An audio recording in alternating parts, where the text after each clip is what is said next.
In this video, let's talk about Windows machines Wi-Fi roaming strategy. This is already the third video in this series. I strongly recommend you to watch my first video so that at least you know the context for this video. So when people troubleshoot their Windows machines Wi-Fi issues, for example, your machine may stick to original AP without roaming, or it may lose Wi-Fi signals frequently, keep dropping the lines. They may focus on the backend access point configurations. Yes, those part of configuration is important because your AP may kick out your device, right? But another very important factor is the Windows device itself, because it may take initiative to choose to roam. In this video, let's find out what will trigger the roaming and how we can change the behavior. When you move your Windows device from one AP to another one, with the Wi-Fi signal strength dropping for the original AP, and the target AP will have stronger and stronger signals. At some point, your laptop will not tolerate the weak signals from original AP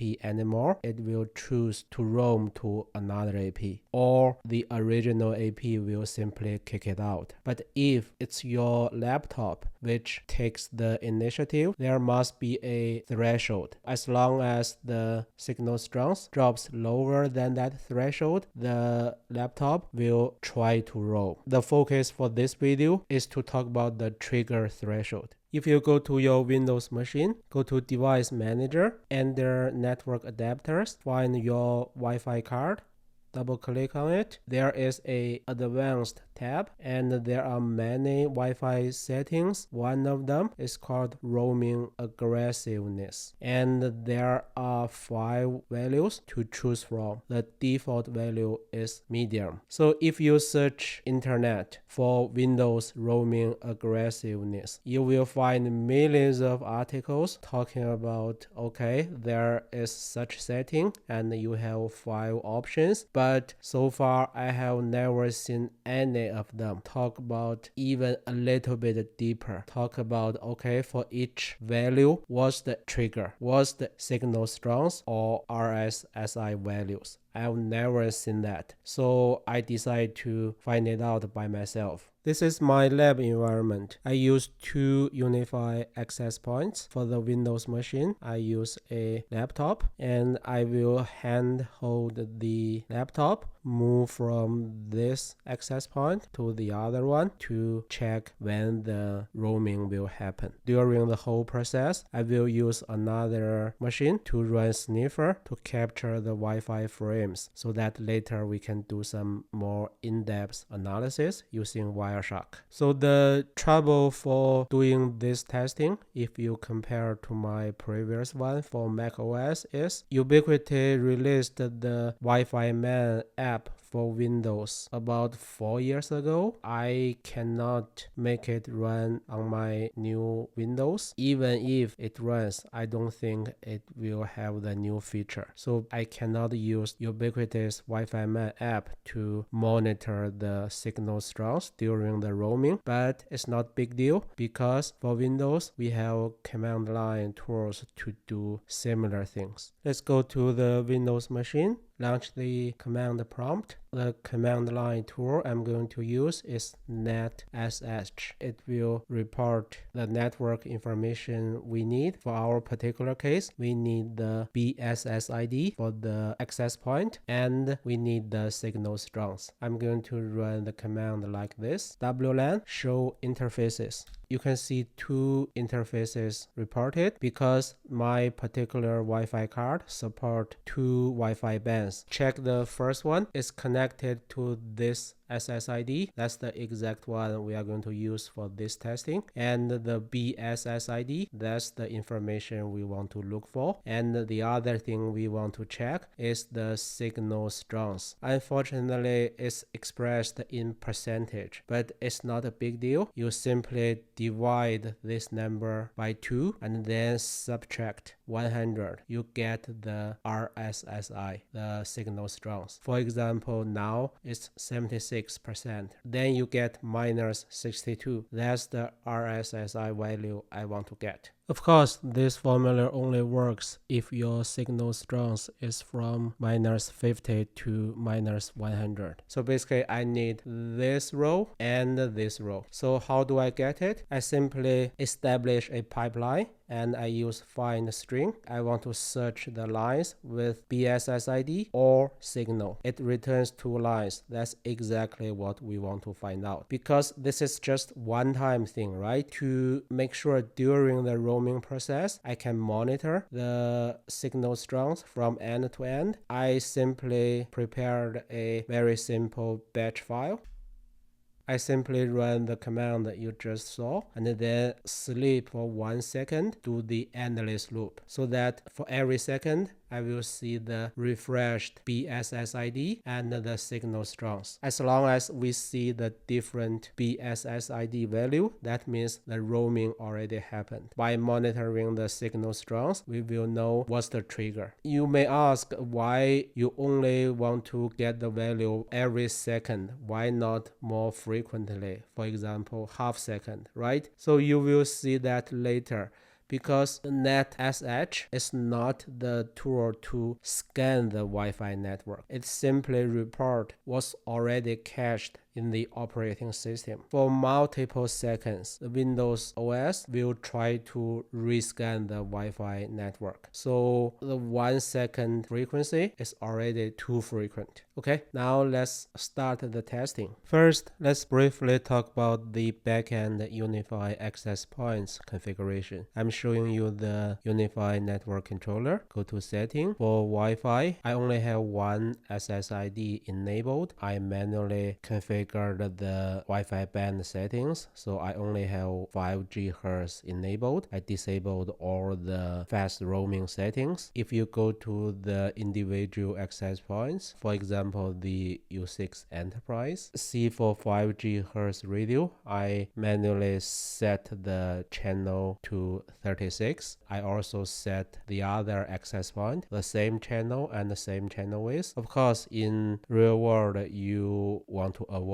this type of same channel setting for your access points, right? But for this video, to make the Wi-Fi frames capturing easier, I set this way. It won't change the conclusion, but will make the testing easier. And then I manually set the power to medium for all the access points. The minimum SSI is a very important setting because the focus for this video is to talk about the Wi-Fi clients roaming initiatives. So I want to exclude the factor from the AP. I don't want the AP to kick out the client. So that's why I set the minimum RSSI to minus 80 for both the APs. Okay, now let's go to the client side. In the Windows laptop, as you can see, the setting for roaming aggressiveness is still the default value, medium. Let's use the default value and start our first round of testing. You can see now from the UniFi network controller, the Windows machine is still connected to the U6 Lite. On the Windows machine, I am running the custom batch file I prepared. You can see the BSSID B6, which is for the U6 Lite, and the signal is dropping because I am moving away from U6 Lite towards the U6 Enterprise. You can observe that the signal strength is changing very slowly, which implies Windows really has the very infrequent Wi-Fi environment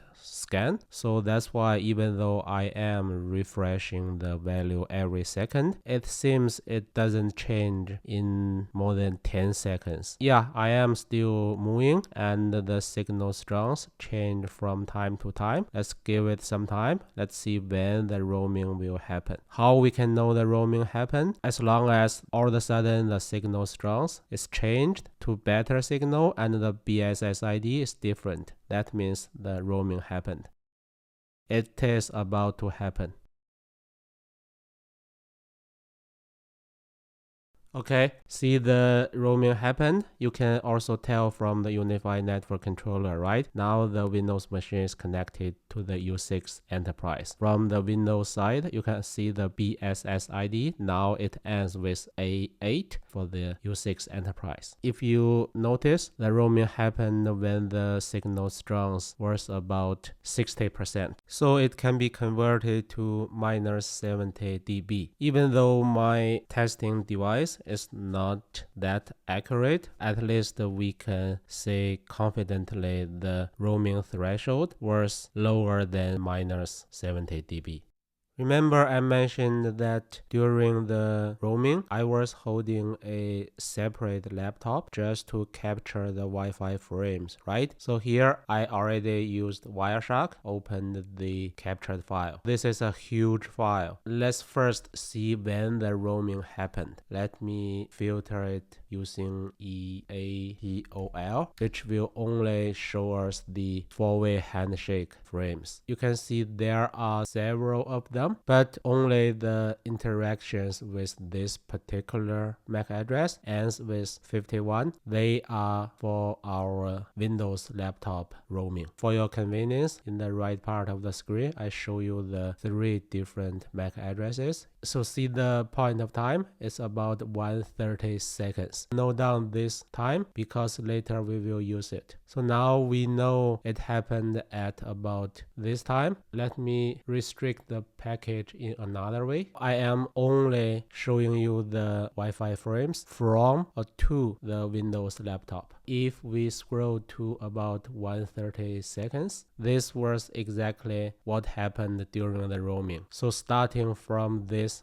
particular Wi-Fi frame, this MAC address, which is the Windows laptop, send a broadcasting message. What it is a probe request. Basically, it's asking, okay, what access points support this SSID? Let me know your information. And then it received multiple responses. For example, this one from A8, which was the U6 Enterprise, and this one, B6, which was the U6 Lite. The Windows machine received multiple responses from multiple access points. So then it chose the U6 Enterprise, see, starting from this authentication, and then it sent out the normal four-way handshakes, and the roaming was successful. At about 130 seconds, the roaming happened. Then let's discuss why at this particular time the Windows machine sent out the probe request. Because at this time, as you saw from the captured video, the signal strength dropped under 60% or -70 dB. It's already reaching the trigger threshold when the aggressiveness is medium. That's why at this point the Windows machine sent out the probe request. There's another interesting thing I want to show you, which is the neighborhood report. If you are interested, check my previous video about macOS, so I won't talk about the details for neighborhood report in this video. It is also very important when it comes to Wi-Fi device roaming. Let me furtherly restrict the frames. What I'm saying is, show me all the Wi-Fi frames which are related to the Windows machine, and the action code equals to 4 or 5. 4 means the neighborhood report request, 5 means the neighborhood response. So let's see what will happen. Okay, there were only 2 frames related to neighborhood report. The first one from 51 to A8 from the Windows machine to U6 Enterprise. The second one was from A8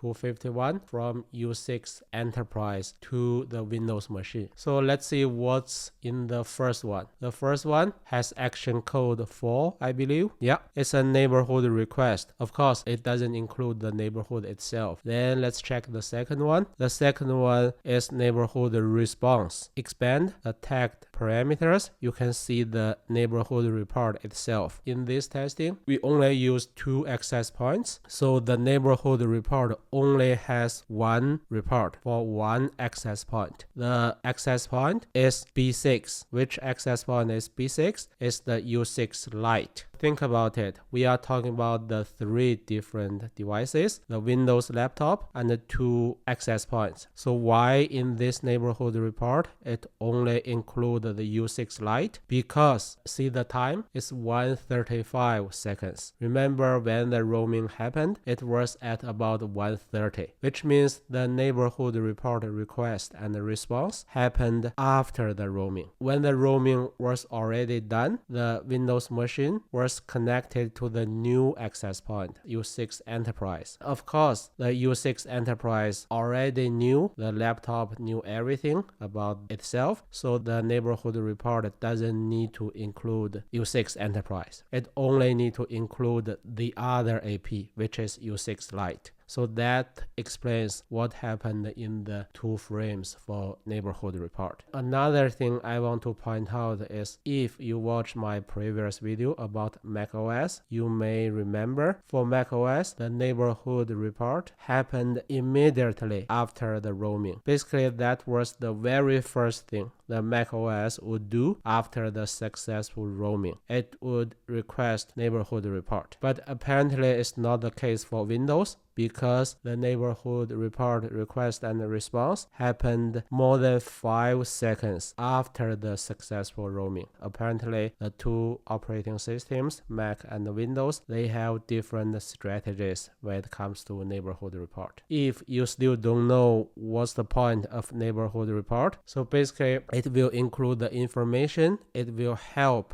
the Wi-Fi device, in our case, is the Windows laptop. Next time, when it need to roam again, it has more information about the other access point, so it may save it some time to scan the different frequencies of Wi-Fi network.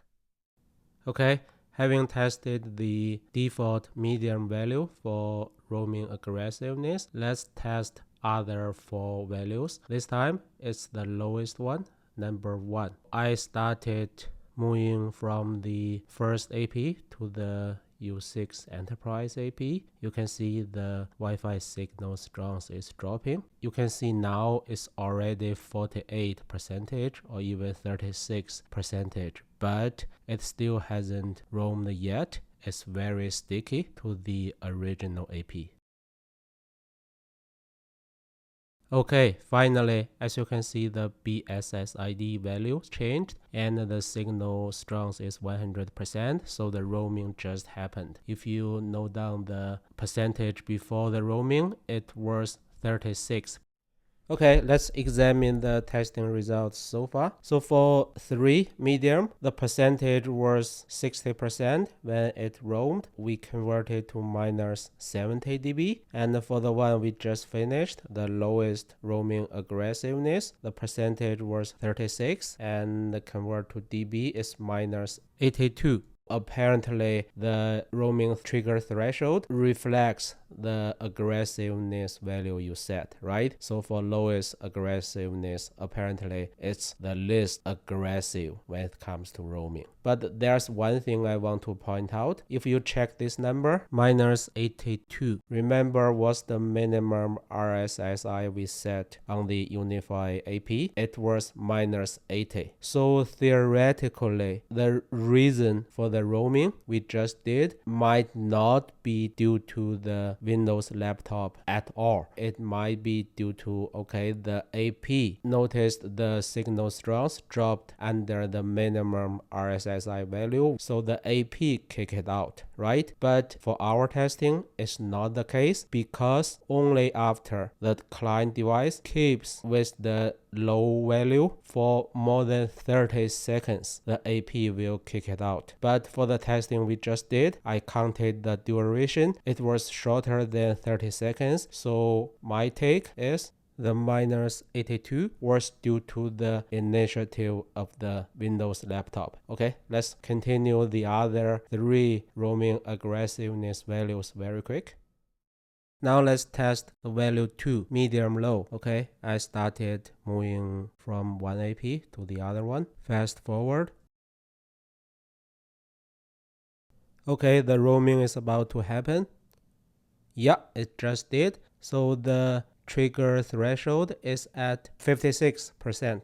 Okay, 56% convert to dB is about minus 72. So as you can see, this number is just a little bit lower than what we got for medium aggressiveness. Of course, it must be due to testing environment. So it's just one-time testing, and based on my own network, based on my manual movement, it's not absolutely accurate, but you get the idea. So this number is lower than medium.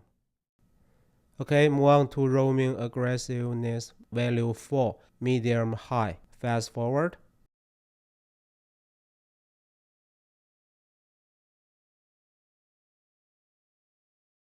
Okay, the roaming happened at 64%. 64% convert to minus 68 dB. Okay, the very last one, aggressiveness value 5. It is supposed to be the most aggressive roaming. Let's see what's the result this time. Similarly, fast forwarding.